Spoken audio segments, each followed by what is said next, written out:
Good morning. Whoops, let's get your mics on. It's okay, I'll kind of kick it off and Okay. set out the... So, Okay. That was Okay. my fault then. It's okay. I was delegated, okay? I didn't step on your Then it's your toes meeting, I promise. Okay, good morning, everyone.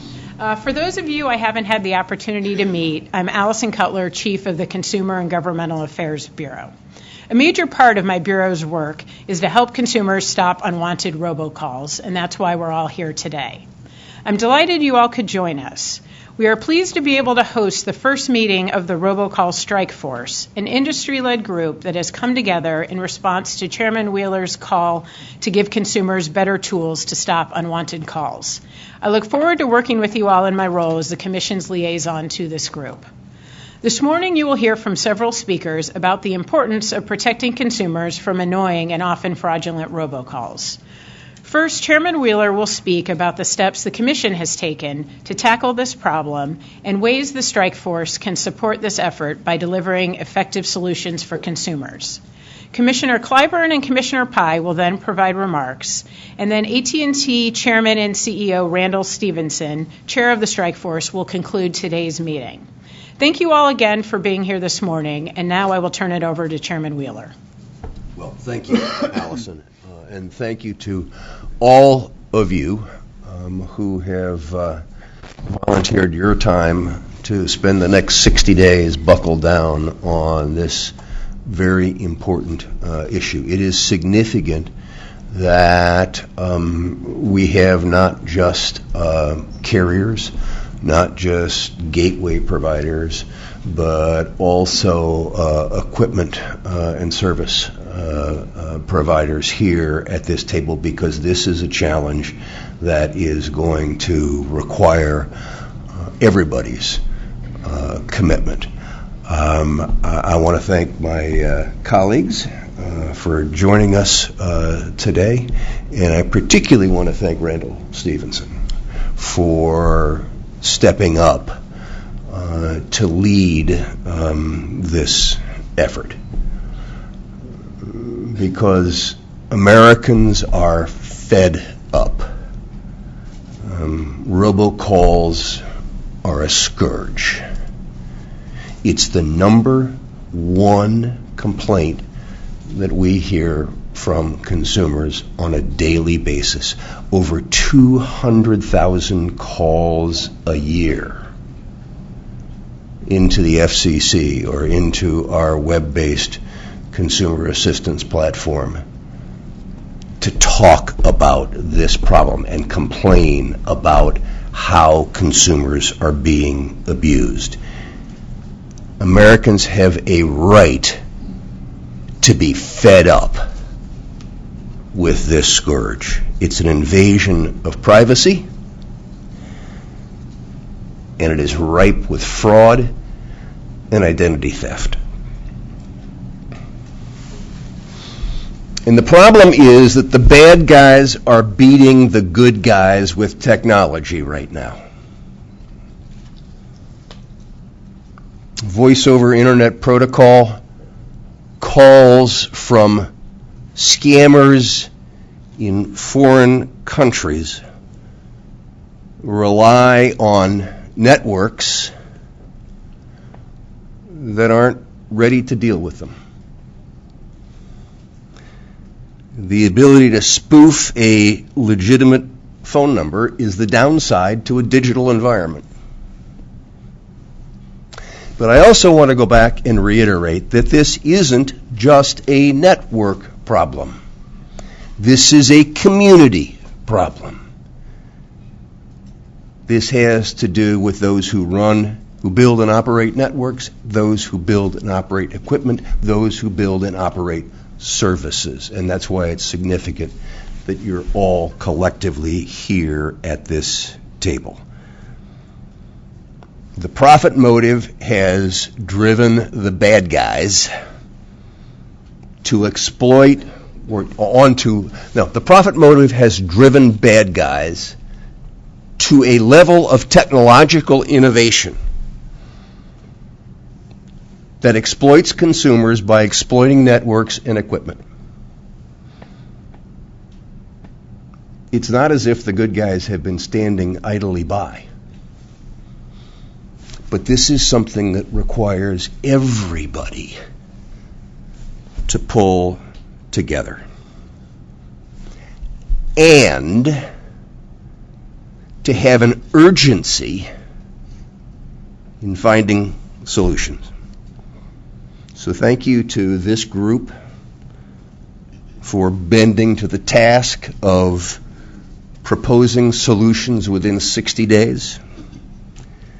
It is significant that the working groups are going to be meeting at least twice a week to keep to that schedule. But let me be clear, this is an industry group. We believe in multi-stakeholder solutions. And when the whole ecosystem can come together, it can produce good results. But without results, we'll be forced to look for other solutions, because this scourge must stop. So let's set some goals for 60 days hence. Authentication standards. Number one, authentication standards for VoIP calls, including gateway verification, as well as for TDM voice.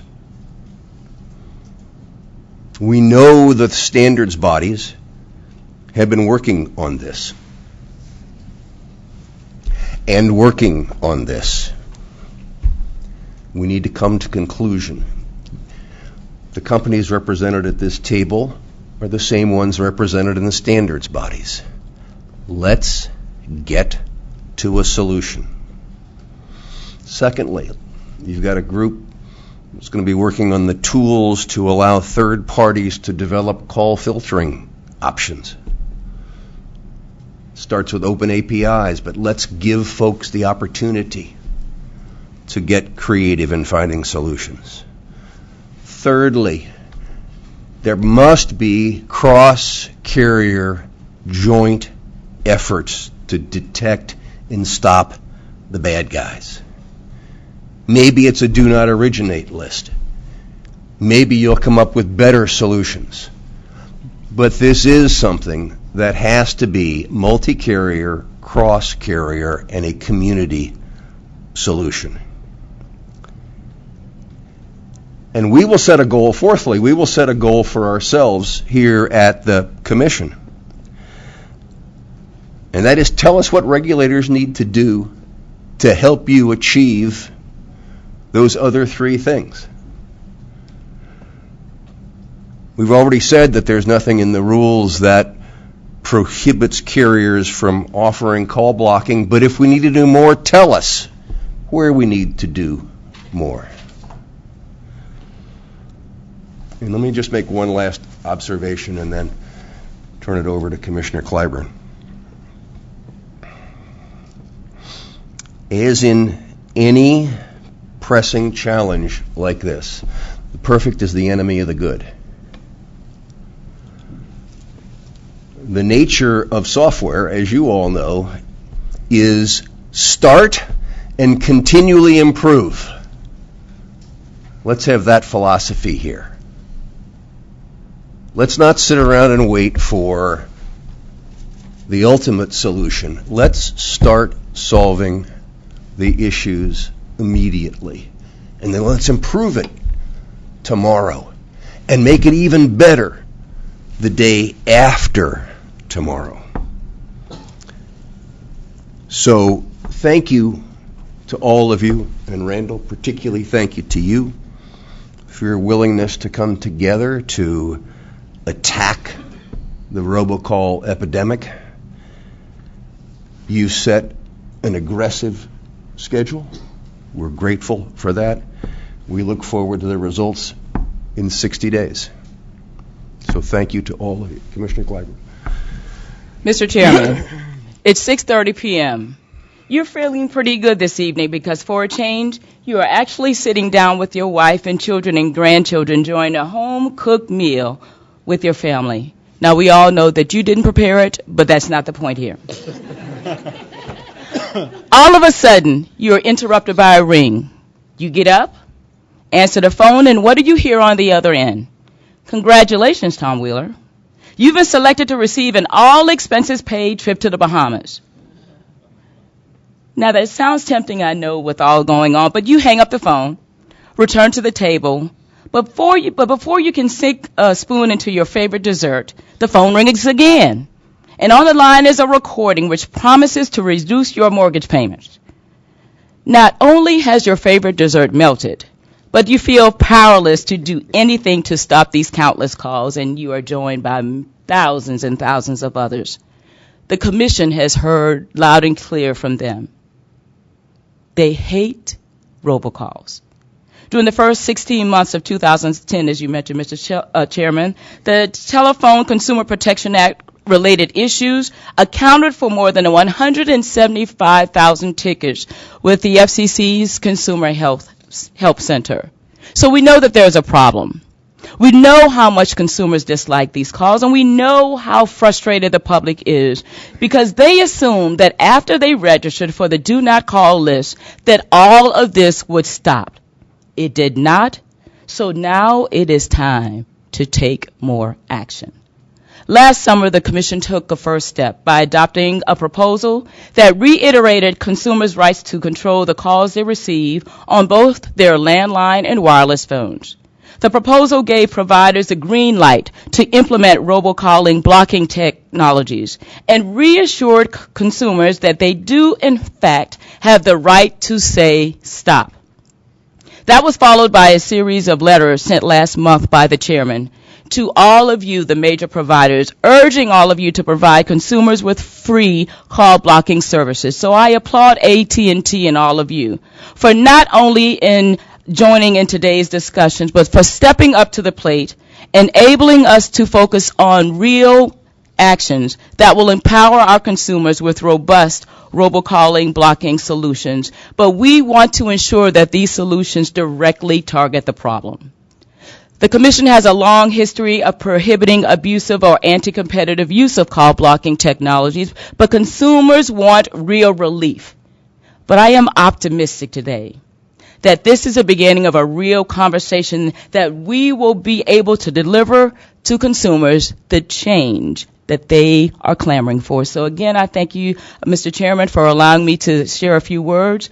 I'm looking forward to that invitation for dessert, but I want to thank all of you for being a participant seriously, because the American people are counting on us to end these daily disruptions. Thank you, Commissioner. It's, the question is whether you make it to dessert. Okay. I'm not sure how to interpret that. Commissioner Pai.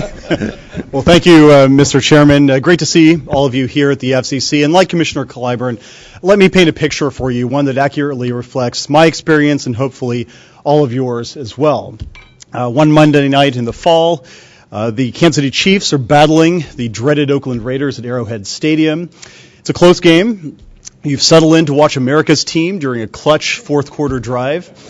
But just before the snap and the handoff to Jamal Charles, the phone rings. You reluctantly answer, only to hear a recorded message claiming to be from the IRS. And the caller says that you owe the government money and you'll be arrested unless you pay immediately. You hang up, angry at yourself, and you realize you're even angrier once you realize that you've missed Jamal Charles's romp through an open lane into the end zone for a resounding Chiefs victory. Now, artificial or pre-recorded calls, robocalls as we all know them, are awful. They are unwanted, they are intrusive, and many of them, like the recent IRS-related robocalls, are a scam. Robocalls and telemarketing calls, as the chairman mentioned, are the number one complaint, source of consumer complaints received by the FCC. And I think that's former Senator Fritz Hollings from South Carolina, who I had the pleasure of meeting with last year, put it well. He once called robocalls the scourge of civilization. That, if anything, is an understatement. Now, the broad, deep, and enduring dislike of these robocalls inspires our work this morning. We are gathered here at the inaugural meeting of the Robocall Strike Force. This industry group has an appropriately intimidating name, and according to its charge, it will try to develop ways to prevent, detect, and filter out these unwanted calls. I, like my colleagues, want to commend the folks who have rolled up their sleeves and committed to solving this problem. A number of people and organizations have already expended sweat equity in this effort, and they deserve to be recognized. For instance, the Federal Trade Commission's 2013 Robocall Challenge focused on the tech industry's intention on robocalling. And the app that was one of the winners of that challenge, which was called Nomo Robo, developed by Aaron Foss, has now stopped over 126 million robocalls. It's one of the leading anti-robocalling apps that we have in the United States.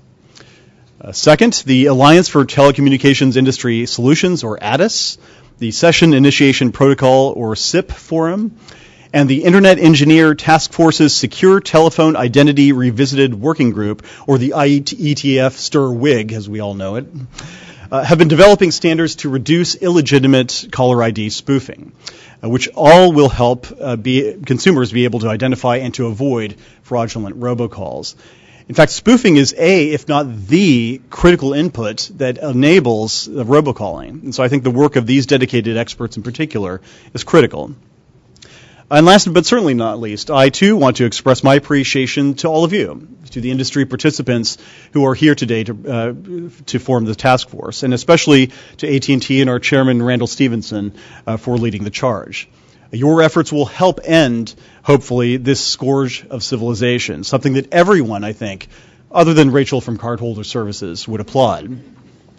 I personally look forward to learning more about the scope of the problem and the potential solutions. And I hope the participants will ponder a few questions as we labor together to stamp out these unwanted robocalls. For example, should we encourage Congress to pass the Bipartisan Anti-Spoofing Act of 2015, introduced by Representatives Grace Meng, Joe Barton, and Leonard Lance, legislation that would help crack down on foreign callers that prey on Americans using spoofed caller ID for the robocalls? Should the FCC take more enforcement actions against unscrupulous telemarketers and known robocallers, given the tens of thousands of complaints that we receive from consumers each month? How can we make it easier for consumers to tell us about the robocalls that they receive, and to make it easier for our Enforcement Bureau to track down and shut down some of those fraudulent robocallers? Would it be helpful to carve out a safe harbor for telephone companies seeking to provide call blocking services to their customers? Would this encourage experimentation and innovation in this space? Would creating a reassigned numbers database allow callers to avoid dialing wrong numbers by mistake? And would granting the petition of 51 consumer advocacy organizations to overturn the FCC-created exemption for federal contractors close a potential loophole in our robocalling regulations? Now, for my part, I hope that everyone here, government officials, industry representatives, consumer advocates, and others, can rally around the purpose that I've outlined this morning. And to borrow from former President Kennedy, let every robocaller know, whether it wishes us well or ill, that we shall pay any price, bear any burden, meet any hardship, support any solution, and oppose any bot to assure the survival and the peace of American consumers. It sounds like I may have just won a cruise. If you'll excuse me, I have to take the skull. But thank you very much, Mr. Chairman. Mr. Pye, for bringing us a little theater, as well as for threatening the nuclear option. Randall, this is your party. We're out of the game now. Thank you very much for doing this. No, thank you, Chairman Wheeler. And I really do appreciate you initiating this and getting this going, because I think it's important. I didn't intend to create controversy right away, but I live in Dallas, Texas, and allowing Commissioner Pye's characterization of the Kansas City Chiefs as America's team is unacceptable. But I do appreciate everybody that's here. And if you just look at the number of people that are here, and being here on short notice is a really big deal, and the 33 companies and organizations on this strike force, you represent the entire communications ecosystem. And the fact that you're here speaks, I think, to the breadth as well as the complexity of this robocall problem.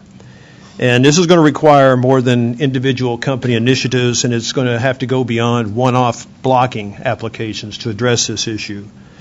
Robocallers are, as you heard the chairman reference, they're a formidable adversary, and they are notoriously hard to stop. And technology such as spoofing makes it easier for them to work around all of our various fixes and then to cover their tracks. And so far, we've been coming at this problem piecemeal, and I think we can demonstrate we've had very limited success because these robocalls continue to increase and to grow. And so the strike force, we believe, is going to have to take a very different approach to addressing this issue. And we truly want to deal with this with the entire ecosystem working together. And I think that ecosystem is well represented. We have carriers, device makers, OS developers, network designers, and as you heard the commissioners speak, regulators and lawmakers are going to have a role to play in this as well. So what we're going to have to do is come out of this session with a comprehensive playbook and that we all go out and begin to execute. A lot of people like to portray this as a simple issue to address, and I think we all understand it's not. These unwanted calls span a very wide range. We have calls that are perfectly legal, but they're not wanted. Things like telemarketers and public opinion surveyors. But then on the other end of the spectrum, we have millions of calls that are patently and blatantly illegal. And they're violating do not call registries, or worse, they're trying to steal identity or steal money. And this is where I think government is going to have a very important role to play. In parallel with the technological solutions, we're going to need regulatory and law enforcement agencies to go after the bad actors. Shutting down the bad guys is a very important step in all of this, and it's going to be a powerful example to others. And I think our goal is not terribly complicated. It's real simple. We have to stop unwanted robocalls. While it's easy to say, it's hard to do. And at Chairman Wheeler's request, members of the industry here today have committed to doing the following. Conform to VoIP caller ID verification standards as soon as they are made available by the standard-setting groups, and we, this organization, need to drive the standard-setting groups to accelerate our process. We need to adopt SS7 solutions associated with VoIP calls. We need to work together with the industry, including every company represented in this room, along with the standard-setting bodies, to evaluate the feasibility of a do not originate list.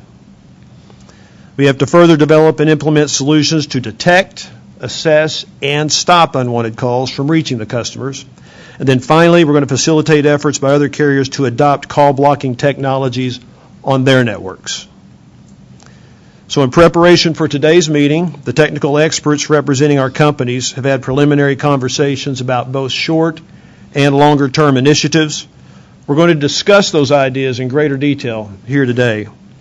We formed several subcommittees to tackle the issues, and they're going to be led by technical experts ranging from Apple, AT&T, Comcast, Level 3, Nokia, Samsung, Sprint, and Verizon.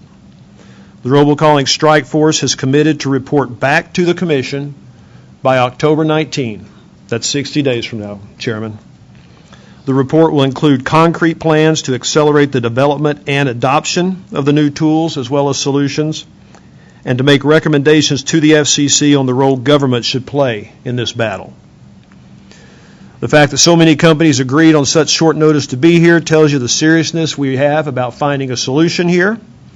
I want to thank each of you for being here and for your leadership on this. And with that, Chairman, we're ready to get to work. Terrific. Thank you. And Allison, you're going to wrap us up here? Sure, I am. Thanks to everybody. I think that was a great kickoff. And now just a couple of logistical announcements. This is the end of the kickoff public portion of the meeting. We will take a 12-minute break for Strike Force members back into the break rooms. There's coffee as well. And we will reconvene at 10:45 with the Strike Force for the working session of the meeting. Great, thanks. Thank you, Alice. Thank you.